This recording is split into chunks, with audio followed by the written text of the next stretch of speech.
Bom dia e boa tarde, professoras e professores. Eu sou a Fernanda Tavares, do programa Educamente. Acredito que a maioria de vocês já me conhece. E eu estou aqui hoje enviando esse vídeo como resposta ao questionário de avaliações que a gente fez, captando de vocês o que vocês acham do programa e as percepções de vocês, e também as percepções e diagnósticos dos alunos que fizeram a degustação do Educamente durante 3 meses, agora no final deste ano. Em primeiro lugar, tanto as avaliações dos professores quanto as avaliações dos alunos nos deram um percentual de 80% ou mais de satisfação, de percepção de melhora na atenção, de percepção na melhora de gestão emocional. Então é muito gratificante, a gente sabe que funciona, só que é muito gratificante colocar em prática e ter esses feedbacks tanto de professores quanto de alunos. Mas este vídeo é mais para conversar a respeito de alguns pontos que vieram na parte de sugestões, né? De sugestões ou de não gostar, coisas que não gostam do Educamente, e que é para explicar como o porquê algumas coisas são feitas do jeito que são ou como isso funciona dentro do cérebro do estudante, tá? Então eu quero falar sobre 4 pontos. Primeiro, a questão da repetição. Segundo, a questão da explanação ou da explicação do que se está fazendo. Terceiro, a questão de alunos mais agitados ou quando a turma não relaxa, não entra na prática. E quarto, que acabei de me esquecer, mas peraí. E quarto, que não é a percepção de vocês, mas sim uma percepção que eu tive recebendo muitas fotos, porque tem muitos professores que me mandam fotos, né, das práticas, e é tudo muito lindo, porém eu percebi uma questão que é com relação à postura dos alunos. Então vamos lá. Em primeiro lugar, a respeito das repetições. O programa Educamente é feito de 190 práticas diferentes. Elas não são práticas repetidas, elas vão repetir por nível, do 1º ao 3º ano, do 4º ao 6º e do 7º ao 9º. Então, as 190 práticas que o 1º ano fez, vai se repetir no 2º ano.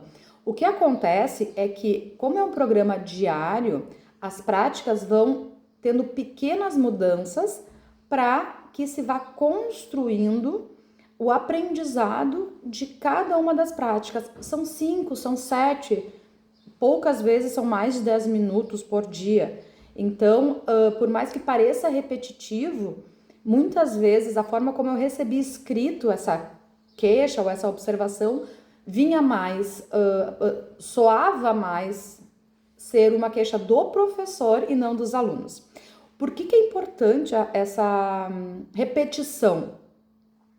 Primeiro, para criar o hábito. A gente só vai criar novas sinapses e fazer com que essas sinapses sejam automatizadas no nosso cérebro, por dizer assim, quando a gente pratica até esta prática substituir outra, tá? Isso se chama neuroplasticidade, a capacidade do nosso cérebro de se adaptar a novas circunstâncias.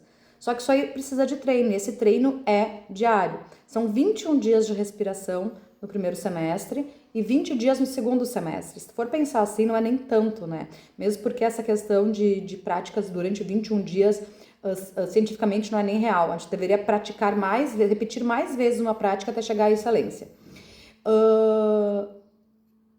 Então, primeiro sobre isso, a gente só vai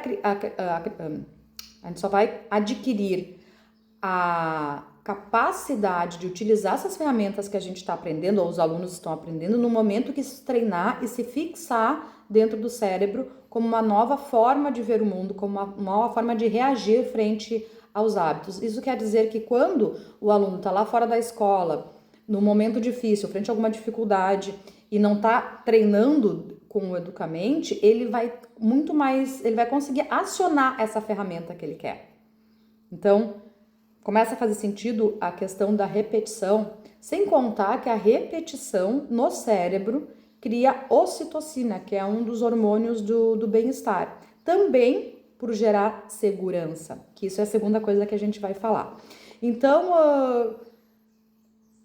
por mais que talvez para vocês a repetição pareça muita repetição, na verdade não é. Por outro lado, vamos lá, a gente tem, vou dar um exemplo básico, né? A Bíblia.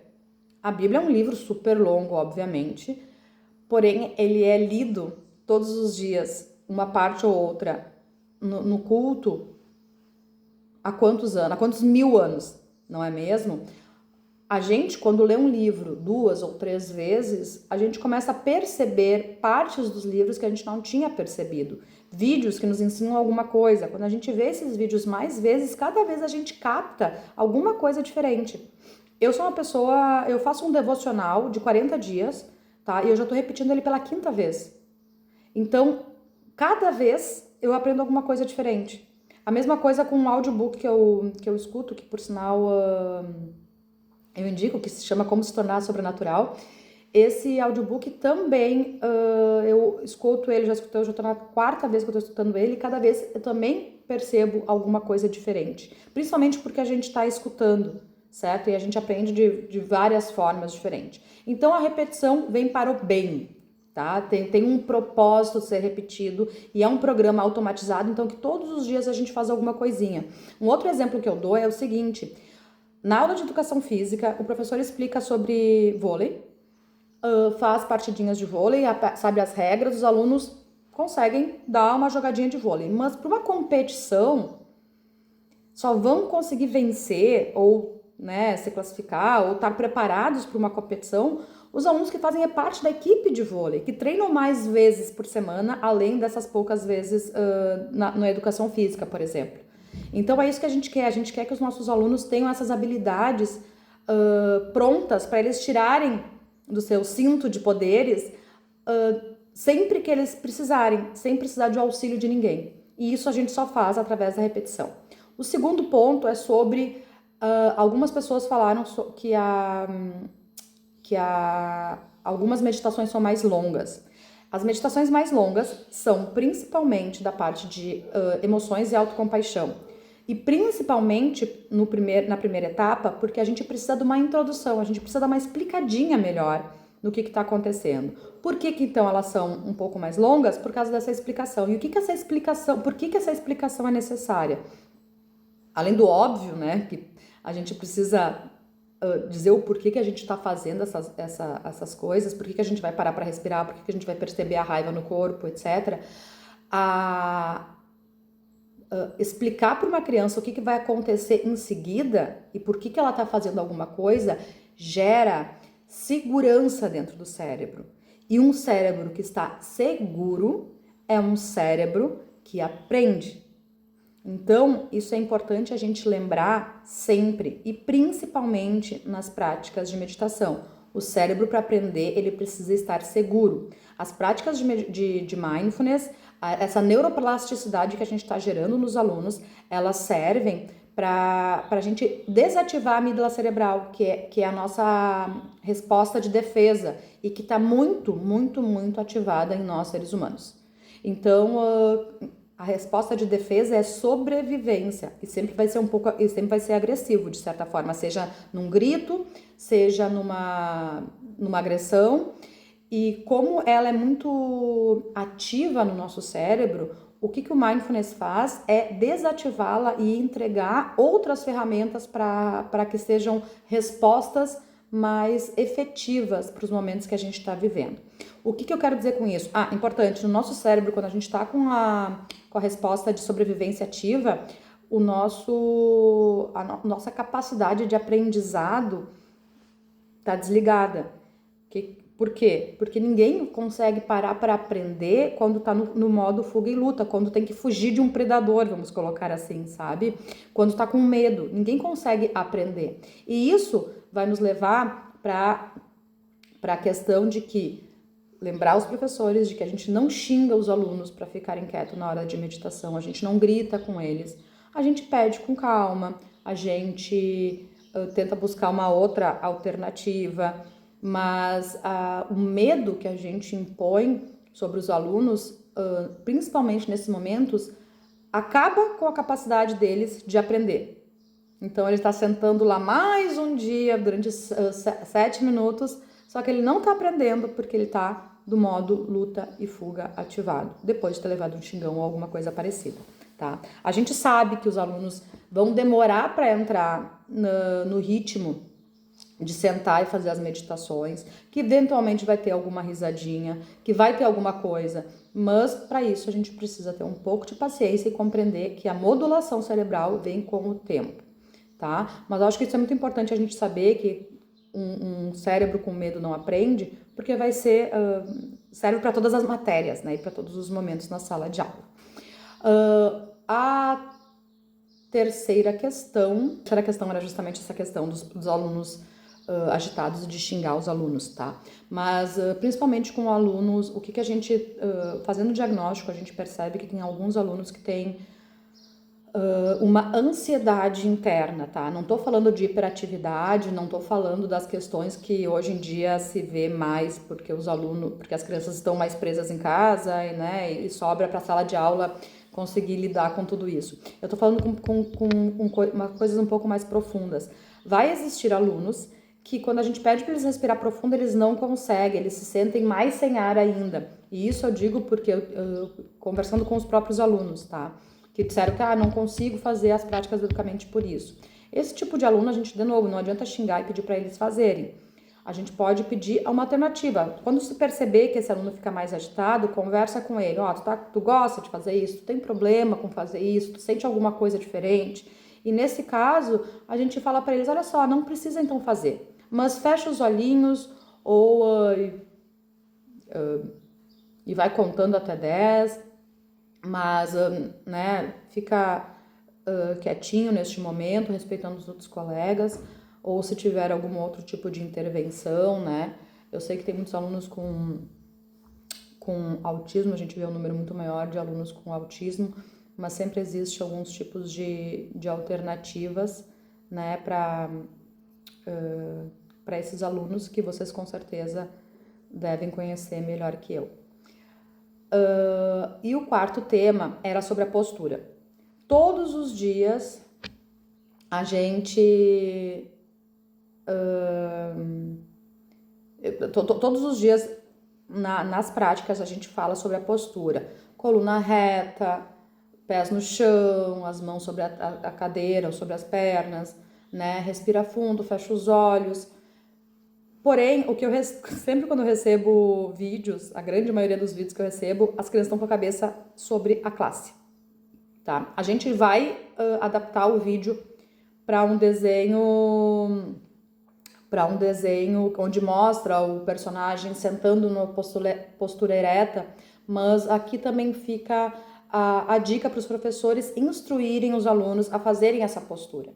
Primeiro, porque muitas vezes eu sei que isso de botar a cabeça na mesa são os professores que mandam, tá? E não é isso que a gente está buscando, muito pelo contrário, essa postura não nos ajuda, certo? Segundo, porque, vamos lá, o que nos ajuda? Uma postura reta, em primeiro lugar, a gente tira o nosso tórax de cima dos nossos órgãos, tá?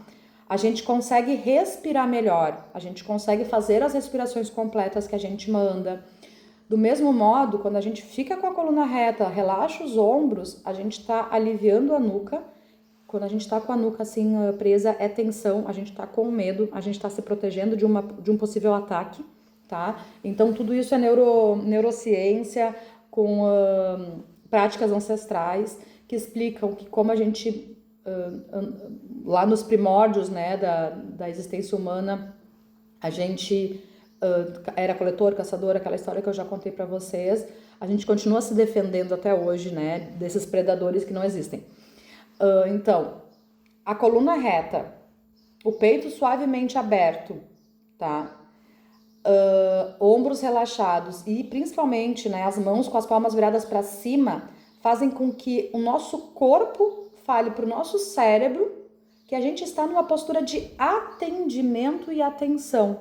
Existe essa conversa. Então, no momento que a gente faz essa postura que a gente indica no início de todas as práticas, o nosso corpo se coloca disponível para a atenção plena, para o mindfulness, certo? O nosso cérebro também entende que ele está disponível. No momento que a gente fica corcundo, com a cabeça abaixada, o nosso corpo entende que a gente está num estado de depressão ou de se esconder, ainda ativando a amígdala cerebral. Então, isso é muito importante a gente ter claro, tá? Porque eu vejo muito que as crianças baixam a cabeça e por costume ou porque os professores indicam. Então, orientamos, olha, presta atenção, essa postura é importante. Tá bom? Era isso. A gente fica abertos para conversar, para saber mais a opinião de vocês. Temos o nosso e-mail que é contato@educamente.app e o nosso Instagram que é Somos Educamente, disponível para maiores dúvidas. E por último, lembrando que dentro do aplicativo, dentro do Educamente, vocês podem acessar um link para um curso de Mindfulness gratuito para os professores, tá? Para quem quiser aprofundar um pouquinho mais a respeito das práticas. Basta vocês clicarem na parte do Home, seja na televisão, ou seja no computador, ou até mesmo no celular. E ali assim vai ter o curso para professores, vocês vão botar um e-mail de vocês, daí nesse e-mail vocês vão receber um link para as informações para acessar o curso, porque daí o curso é por professor, não é por turma nem por escola como é o Educamente. Tá bom? Muito obrigada por tudo e seguimos aqui à disposição de vocês. Um beijo.